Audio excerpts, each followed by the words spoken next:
She said. I shook my head, retracting my hand. Sorry, I said. Do you need something? Did you call in an order? No, she said. She was a pretty girl, with blue eyes and dyed blonde hair, dark brows. She held up a silver can with sequins glued on it. Are you running?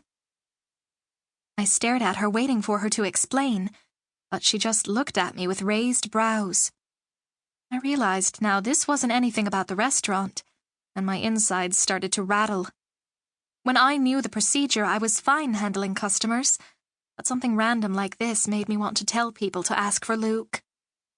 Huh? For homecoming queen, she said. She shook her can, making the sequins sparkle under the light. I didn't know you worked here. I didn't see you on the list, but I didn't want to ask about leaving this if you were running and didn't want to compete. Homecoming? I asked. She went to my school? I didn't recognize her, but she seemed to know me. I looked at the can again and caught the edge of a photograph and some writing. I didn't even know. I'd only experienced homecoming once at my old school, and I didn't participate except checking out the posters. Wasn't that in early October? Or when the football team had an away game and then first came back? That was weeks ago. It's kind of a last-minute thing, she said.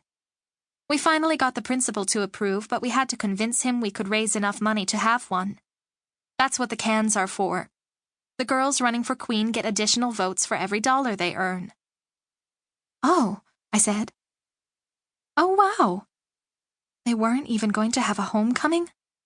Mr. Hendricks was horrible. I didn't know what to say, but tried to look sympathetic. We usually do a charity event, she said. But we had to change and do it for ourselves since he had said no and cancelled. Something about these bombs that keep showing up. Mr. Hendricks's concern for the students was a surprise. He cancelled an event because he was afraid of the bomb threats? Sounded more like an excuse to me. He said himself they get bomb threats all the time and it wasn't a big deal. Did he cancel so he could keep the money? Aw, I said, pushing my suspicions aside for now. Well, did you want to leave your can here? I reached around the register, picking up the tip jar Luke had left, and put it under the counter. I'll let the others know. She smiled pleasantly and handed over her can. I placed it next to the register where my tip jar had been. Thanks, she said. Maybe you'll vote for me. Sure, I said. She said it like I should already know her name, but I didn't. Maybe she was in class with me and I should have recognized her. I didn't even know how to vote. I could ask one of the boys. They'd know. I'll make sure to vote for your boyfriend, she said. She waved shortly and then thanked me again and walked away.